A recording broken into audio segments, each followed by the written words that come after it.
Hey, I'm Ali Amo, and this is the A Lease on Life podcast. Keeping on track with the exploration of the most common cycles that I've found amongst everybody, I figured it's probably easier when it's a cycle that you can't deny you're stuck in. A lot of the other ones that I've mentioned so far, with the cycle of unworthiness and perfectionism and productivity, you primarily want to avoid that admittance to the self. If someone else says something, it's easier to deny, but when you're faced with only yourself, it's a lot easier to deny it because there's no one to really hold you accountable or call you out. But if there's one thing I can guarantee that you have a cycle in that you cannot disagree with, it's the cycle of conflict. As I have done so far with all the other episodes in this department, I'm actually going to go and read straight from my book, Detangling, The Web of Life, The Complete Guide to Understanding You and Everyone Else. And then we'll get into the nitty-gritty of what that cycle looks like for you. This time I'm actually reading from my book rather than the ebook on my phone. We each have all different kinds of relationships, and across those, there are many different cycles that can exist. To explore the cycles we usually get stuck in here, it's best to look at those that repeat across all of them. Conflict is always one of the first things to come to mind, and with good reason. It's likely to be your biggest challenge and causes you the most pain and suffering. The truth is, it's irrelevant whether conflict remains purely internal or is frequently experienced externally. You suffer when you bottle everything up and when you let everything out. Who can honestly say that they have healthy disagreements with everyone and always resolve them calmly and rationally? Though conflict is a natural part of relationships, it is rare for people to have positive conflict cycles. To uncover their inner workings for yourself, you first need to understand where your methods of initiation and engagement originated. Then there's a quote: "The family is one of the most powerful forces in nature. Family life is full of wonder, beauty, and drama." David Attenborough. As children, we learned from watching our close relationships, so you were introduced to conflict at home as a child.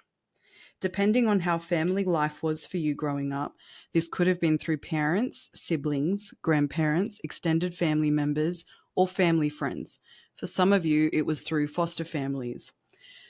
Something that I didn't mention in the book that I thought is actually worthwhile, you also see your parents' relationships with other people, or even just how they handled things if they were talking on the phone with government, or, how they'd complain about something or how they addressed issues. You can see the different forms of conflict, but you're introduced to it all as a child in the family home before you go to school, and then it expands from there. Ideally, you had role models who showed you how a healthy and happy relationship functions.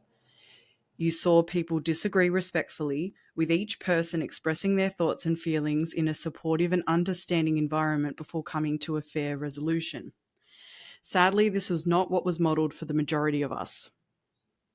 No one intended to inflict their cycles onto you, but monkey see, monkey do is a well-known saying for this reason.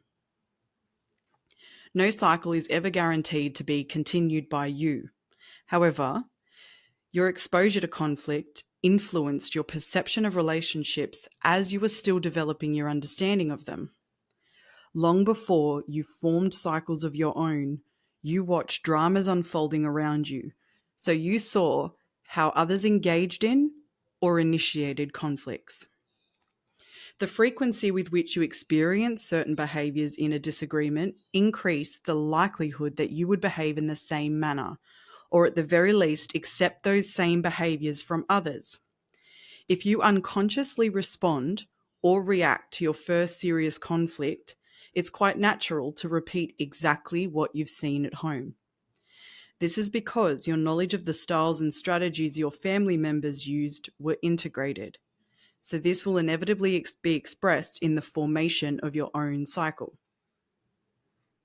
This means you started shaping your beliefs about what conflict looks, feels, and sounds like based on what you learned watching those around you. Perhaps you believed you must scream the house down in order to be heard in an argument, or that expressing yourself causes problems, so you avoid it like the plague. Some people grew up believing that only violence ends conflicts, whilst for others, walking out was the only way to shut it down. None of these are healthy responses to conflict, but when it's all you've ever known, it is easy to fall into the cycles set before you, especially when they're generational. It takes a considerable effort to create positive conflict cycles in your life when it has never been part of your experience in relationships. While I was separated, I decided to figure out the mechanics of my own conflict cycle and discovered my personal style was to withhold affection and say sarcastic comments. That was my way of showing that I had an issue. But when I was approached with someone else's, I would get extremely defensive and then give them the silent treatment afterwards. As difficult as it was to uncover how I expressed this cycle, it was the key to transforming it completely. I was then able to recognize I was repeating the physical part right in the midst of arguments. I was surprised to find that my expression was always the same, irrespective of who the conflict was with. But this allowed me to see that the other parts of the trifecta always operated the same way too. My emotional and mental cycles would always start spiraling long before the argument would occur. And it was what I did at this point that would force the conflict out of me. The cycle only became physical once I shared what was inside of me. But I would never go straight to the person the issue was with at first, and I know I'm not alone here. How often do you talk about your problems with someone other than who is involved? When you have an issue in a relationship, you don't discuss each time it arises with them or escalate every tiny matter into a conflict. You let it build up, right? It's not good, but it's what we do. Certainly what I do anyway. It's only after you've been spiraling internally for a while that you reach the point where expression is needed. This may have been going on for days or weeks before you're on the edge of conflict. When mental and emotional cycles have been revolving repeatedly, the trifecta usually comes out verbally first. You might vent your frustration with a friend or colleague, allowing you to unleash some of that inner turmoil. I've since found out family members is a big one too. If you have a sibling that you're close with, you'll tell them before you tell your partner, before you tell your friend or whatever. The problem is, once your cycle has started to be expressed, the chances of something small triggering an emotional eruption or mental outburst significantly increase. An explosion will appear to come out of the blue because the person on the other end of it will have no idea what's been going on inside you. Yet, you've been spiraling around that bug in your web for so long that now the fangs are out and an attack is imminent. You see, many relationships are stuck in a conflict cycle. You believe the problem is the repeated arguments, which tend to be about the same or similar issues. This keeps causing you both pain and frustration, as there's frequent tension and strain on the relationship. But the fighting is not the real problem.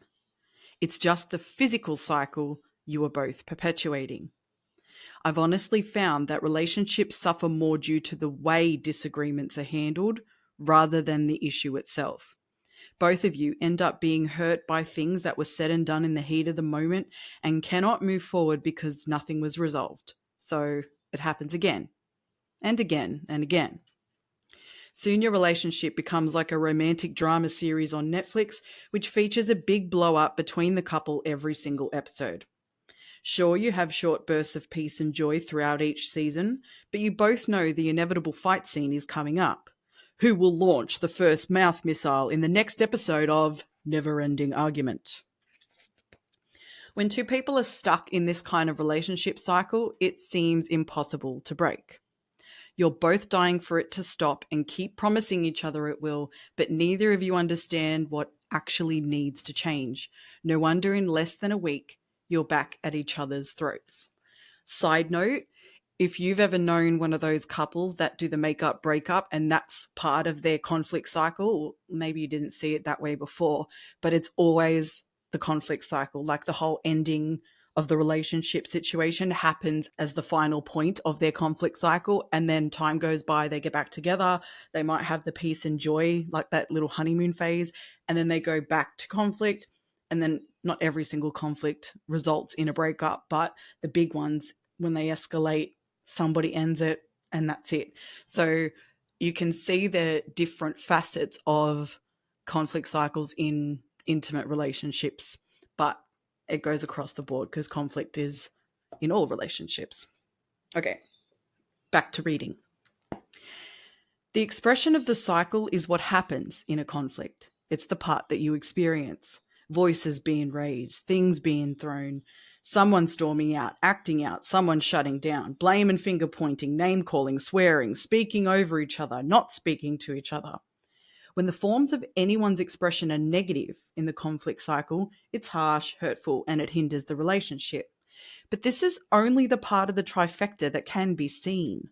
The other two are hidden, which makes the physical part look like the problem. This is the power of knowledge and integration, which is where your mental and emotional cycles were formed. The mystery isn't the physical part of the cycle because what you say and do is obvious to anyone present. The mental and emotional cycles are the ones driving the conflict, but they work behind the scenes. This is why relationships struggle to stop the fighting. Wanting to change the result is pointless when you're ignoring the path that got you there. You both must detangle your mental and emotional cycles first because they hide underneath your actions or inactions and push them into expression. Discovering your core beliefs about relationships will bring these hidden cycles to light.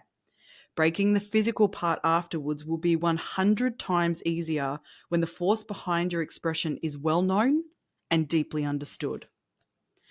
Some cycles that exist in our relationships are difficult to break because both people aren't on the same page. At times, it may appear as though you're looking at totally different books. The saying "it takes two to tango" shows that a conflict cycle requires the participation of both people. So if you got to dance, wouldn't you rather mix it up and start to salsa instead? If you have a conflict cycle that is negative in any of your relationships, it's not impossible to break it alone. It's just tricky. Preferably, you want the other person working on understanding themselves too, so you have the best chance of creating a new and positive cycle together. The key to breaking the cycle is knowing how you both get to the point where you initiate and engage in conflict. Not so much why you do it, but once you know your hows, you can better communicate your whys to each other. Have you noticed that while you're getting to know people, you both share the positive sides of yourselves as much as possible? Over time, however, the true selves come out of the shadows. This is where the relationship starts to form their own cycles, and both people's pre-existing ones begin to emerge. However, the formation of a conflict cycle can get quite ugly in some relationships. This is a bit of a trigger warning. Leah's relationship was a whirlwind of romance. She was showered with nothing but love, affection, and gifts for more than a year. So naturally, she thought he was the perfect partner to spend her life with. What she had experienced created positive beliefs about the relationship, and she believed she was living every woman's dream. It wasn't until her wedding day that she met the real him and the nightmare began. After the ceremony, when they were alone in the car, he held the marriage certificate up to her face and said, "I fucking own you, bitch." I'll never forget being told this story. Before she could register her shock, he started laying into her and didn't stop until they reached the reception. She spent years wanting to break the cycle of abuse in her marriage but didn't know how. Anything she ever said or did would cause an argument, and his only form of expression was violence. It took him beating the life out of the twins in her uterus for her to understand that the only way to break it was to leave the marriage. Though Leah always regretted staying in the relationship as it resulted in twin pregnancy loss, hindsight gave her the knowledge that without that traumatic experience, it was likely she wouldn't have come out of it alive. When you fear the negative cycles in your relationship, you're not really yeah. When you fear the negative cycles in your relationship, you're not realizing your power over them. If you don't act, the cycle will inevitably continue, and it doesn't matter how much you want things to change. But relationships also put you in situations where you must experience the negative cycles of others. You might feel helpless and think you're powerless, but those fears will physically hold you back and stop you from taking the necessary actions. The beauty of relationships is that they allow you to run the gauntlet of life with other people. So you're always given the chance to express your thoughts, your feelings, and your actions. In doing so, what is deep inside of you, wounds and all, are able to be seen, felt, heard, and experienced by you and everyone around you. Since it's not always magic and sunshine coming out of us all, I call it infliction instead of projection. And we inflict on far more than just people. Have you ever thrown or kicked something out of frustration because it didn't do what you wanted? You'll know exactly what I mean. The best part is that through the mirror of another human being, everything inside of us comes out and is then able to be brought to our attention. When this happens, we're giving an opportunity to figure out the core experience or the bug so we can start to break the cycles attached to them. The problem is that our the problem is that our cycles in conflict are mostly negative, so expression occurs with minimal compassion and maximum indifference. Some cold, hard truths will often come out in the midst of an argument, but as you're both in attack mode at the time, rather than connect with the truth of what you were shown or told about yourself in the heat of that moment, you instinctively go into defense mode.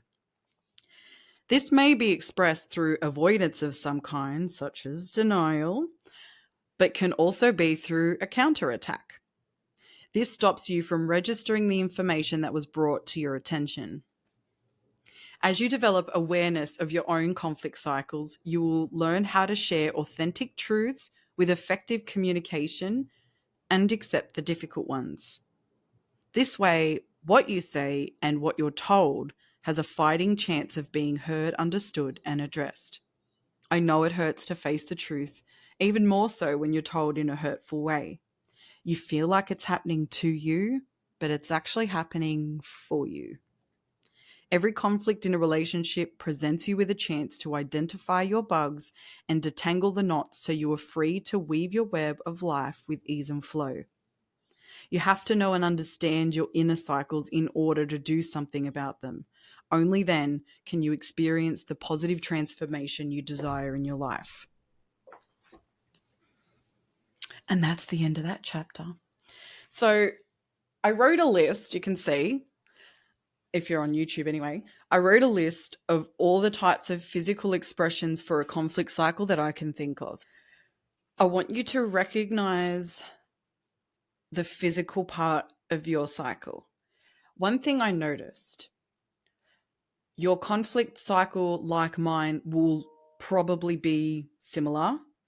However, the extent that you express the physical form heightens, like more or less, depending on who the conflict is with. To give you the best example of this to understand, take it to work. If you're having a dispute with a colleague, or say you work in customer service, for example, you know what I mean? The way that conflict plays out will be very different to if it was with a family member that you're close with, or a family member that you're distant with, a close friend, a more distant friend, a partner, a boss, you know what I mean? The cycle likely remains the same, but you unleash more or less depending on the nature of the relationship. And to some extent, I'd also argue the experience that's triggering this conflict, because it's always internal before it's external. You are spiraling inside with your emotions and your thoughts, and they supercharge and revolve and go in circles. Soon as that emotional charge is brought into your body, your brain instantly notices it and holds on to it, and you start the mental train. And you might have multiple mental trains leaving multiple stations simultaneously, because that emotional charge now has a thought train attached to it, and you start spiraling energetically inside.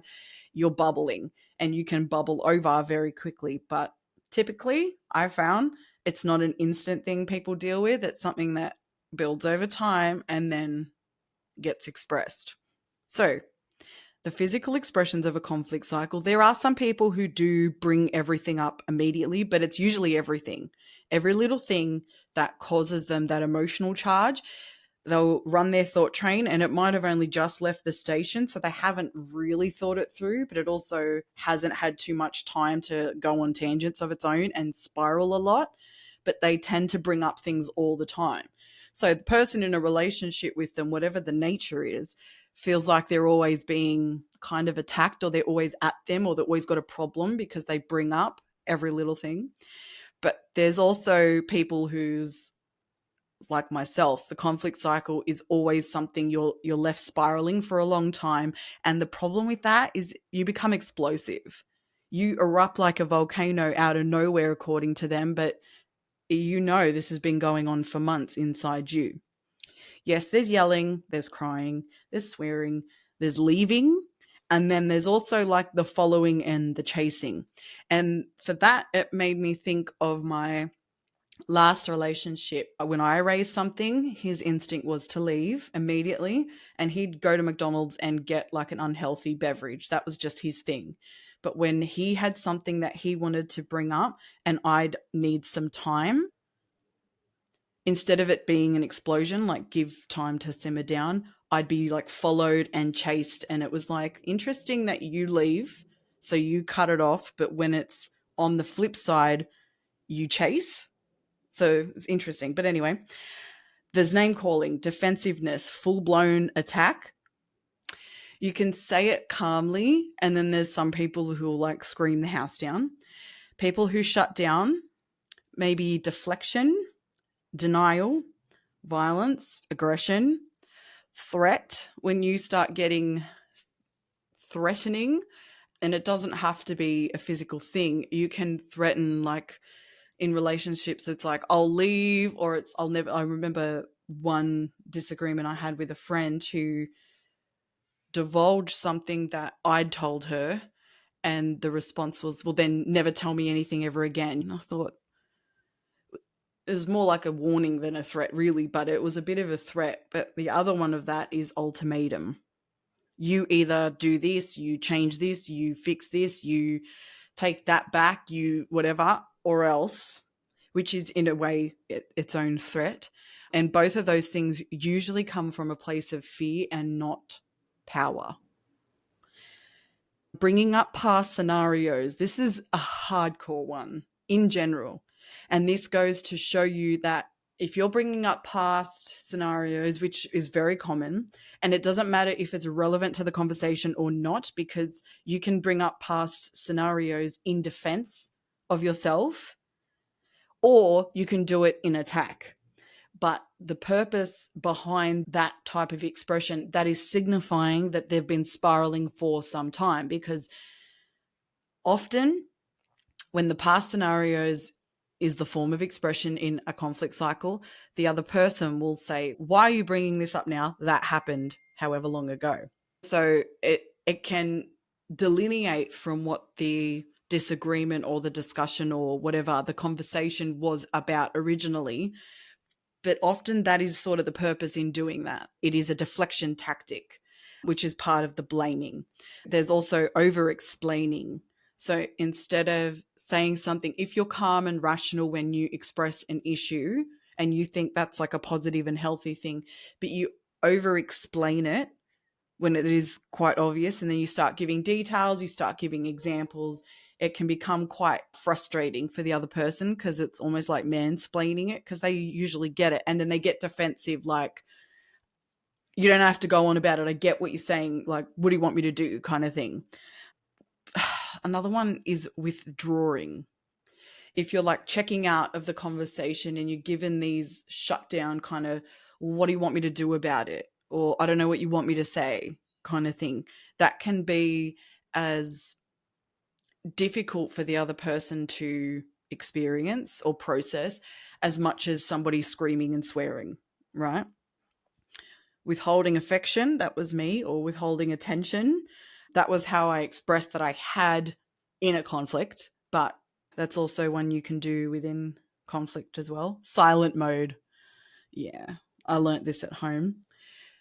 The silent treatment, which I remember looking into that for myself years ago, and the research just about how emotionally immature it is. And I just think to myself how long I would go not speaking to someone. I was a fiend like that in high school, my God. Avoidance, which has many tactics, blaming, negging, tit for tat. So it's like, yeah, I do this, but you do this. But usually you don't say, yeah, I do this. The response is, but you do this. Or someone tries to say, I don't like how you spoke about me or how you speak to me, or I asked you to do something, or I asked you to do something this way and you didn't do it. And it's like, yeah, but you, and it's like blaming that person for why you made that choice and then pointing the finger at them like you have an issue. It's to take the heat off you. When you're so emotionally charged, you can't articulate yourself or accurately express your points. This is so common. And it depends on your general level of anxiety, I'd say. Automatically, when you're in the midst of an argument, you're already emotionally charged. Emotions are heightened, and the energy of the other person, however they're coming at you or just around you, and how you're trying to process what you're hearing and what you're feeling, as well as what you need to say, it doesn't always compute like a computer, let's just say.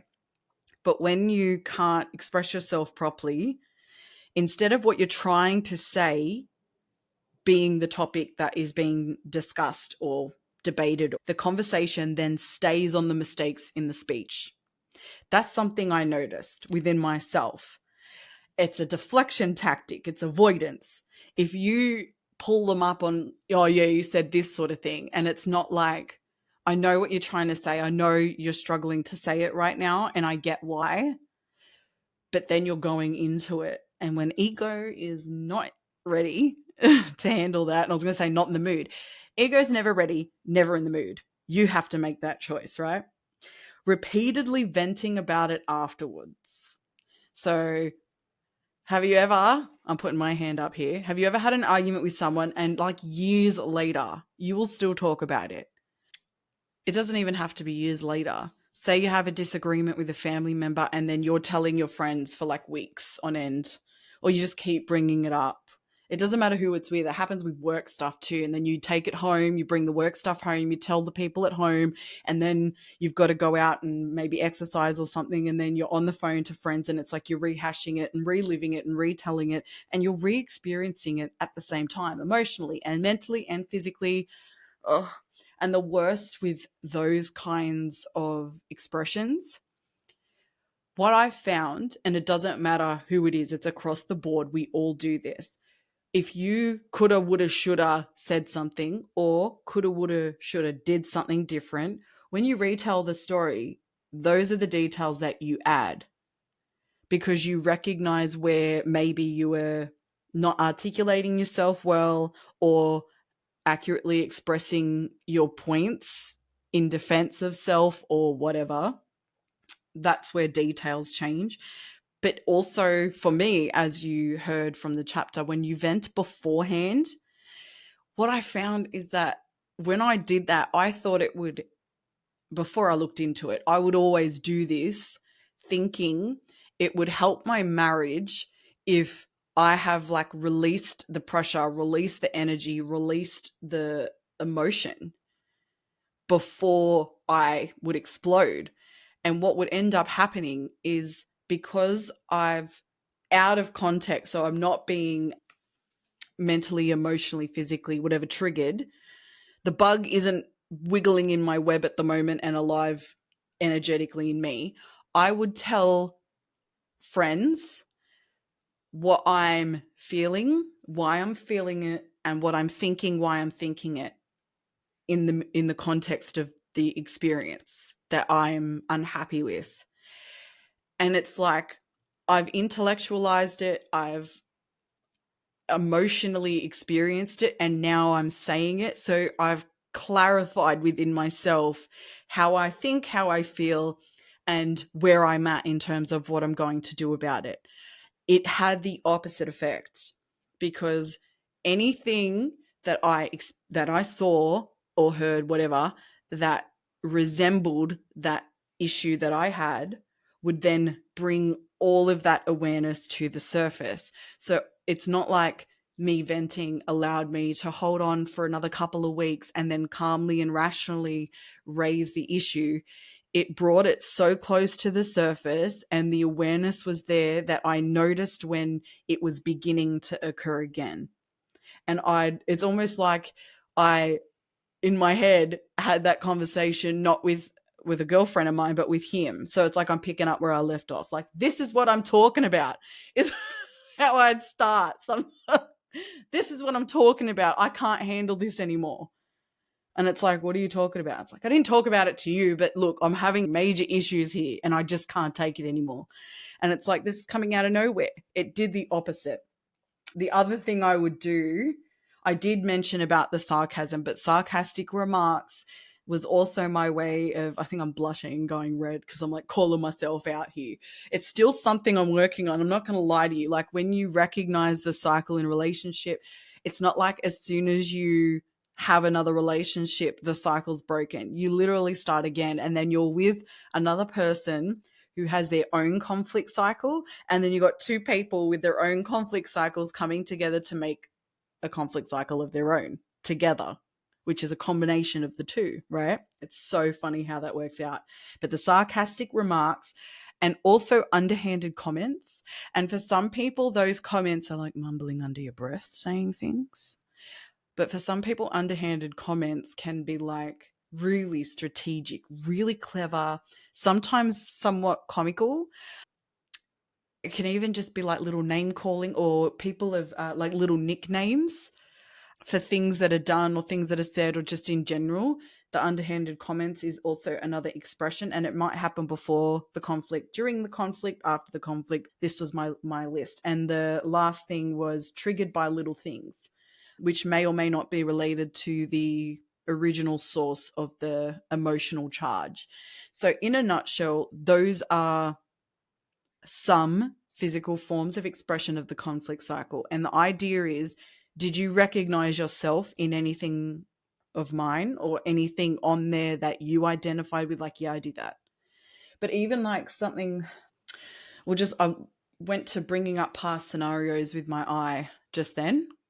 So let's stick with that for a second for this example. If you were having a disagreement with your boss, with a friend, a family member, a partner, the bringing up scenarios thing, you see how you might do it, but it's the extent, the extreme, just how you go into it is very different. How you communicate will also be different.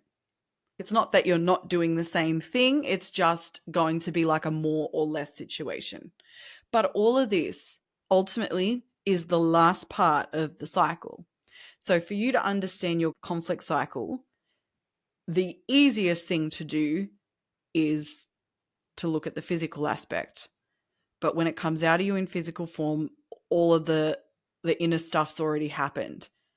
And if I asked you now, think of the last disagreement you had with anybody, no matter how big or how small.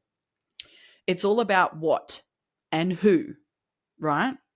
It's like, what did they say or do to start this? And who is it that said or did something to start this? It always gets to the physical side. But if somebody raised an issue with you and that's what kicked off the conflict, and it doesn't have to be like a big fight drama, it can just be a heated argument or heated discussion or anything. It could have just been like just a little spat. It doesn't matter what it is. The point is, I'm asking you, can you tell me what emotion surfaced within you in the moment? If you were the one who initiated, or if you're the one who just had to engage in. Either way, do you remember what the emotion was or emotions were? Say you're like, it's always anger, but anger's never the primary emotion. It's always secondary. You don't know. And if I asked you, yes, you called an emotion out, we'll go with that. Where did you feel that? What did it feel like? Describe it to me. Did it move? Was it in one location? And what are the physiological effects you started having? Because someone will just say, like, it was really hot and it was like everywhere. Well, it's not exactly how it works. So you haven't got that awareness yet to understand what's happening internally with your emotions, what that does to your body. If I asked you then, can you tell me the first thought that you had in your mind whenever you were frustrated by this person or someone said something and you went to get defensive? But what was that initial emotion and what was that initial thought that you had? This is why, if you're going from being the active participant, being the passive spectator is the game changer.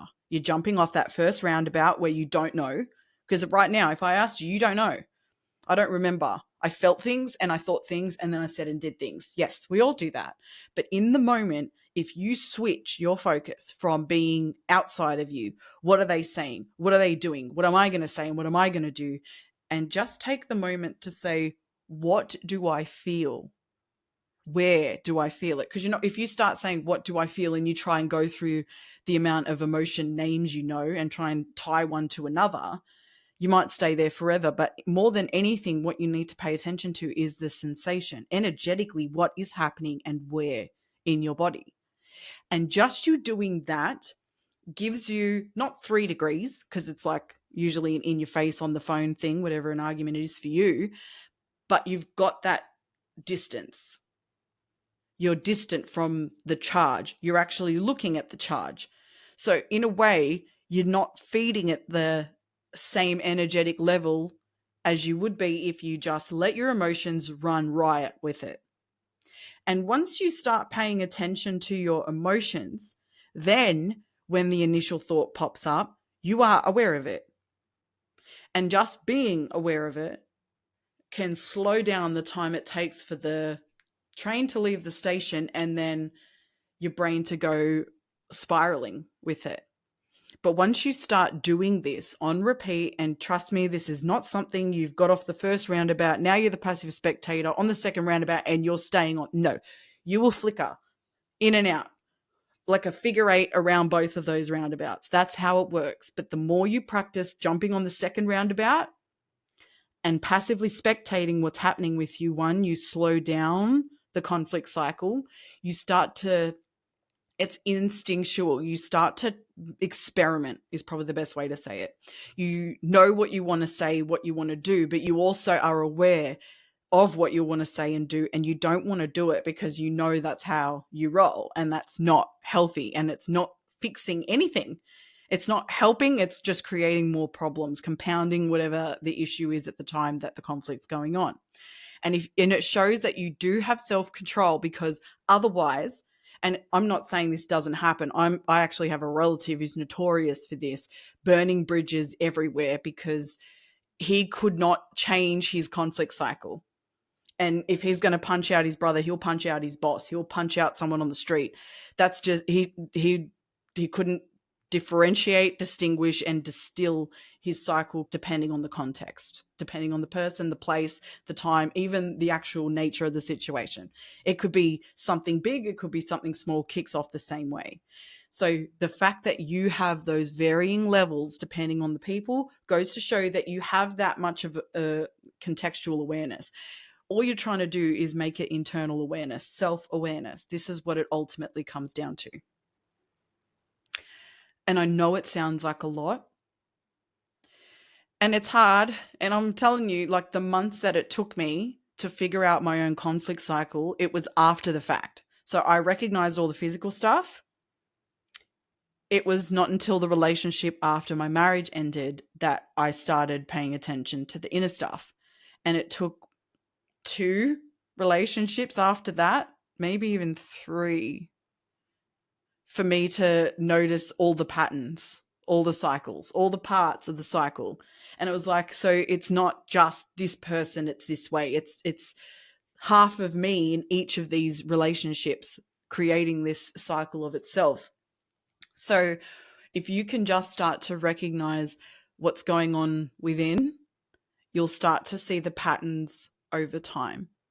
So hopefully by the time I catch you for the next episode, you know something about yourself that you didn't know before. Hopefully through this episode, you recognize something about yourself that hadn't been brought to your conscious awareness yet. Yeah, you know you're a screamer. You know you lash out and then you cry. You know that you like to leg it as soon as something's getting too heated. You'd rather just shut it off. But then do you come back and do you deal with it? You know what I mean? There's different levels of awareness within each point of awareness, we'll say. So even if you forget to do the inner stuff, and it's very easy to do because the moments are heated, even if you start to more deeply explore to understand the outside stuff and look at the physical forms of expression for your cycles, it'll do you a world of good. And then ultimately it does the world good, because that's what I am here for. That's what I'm about. Personal and planetary expansion. It's our consciousness that needs to expand collectively. So every individual counts. Thanks for being here with me for this ep. I know it wasn't easy. New ones will come out to you every other Thursday. If you want to see the Web of Life philosophy in its entirety, just head to my website, www.weboflife.au, and you can download the whole PDF completely for free. You take it easy, beautiful people. You'll hear from me soon.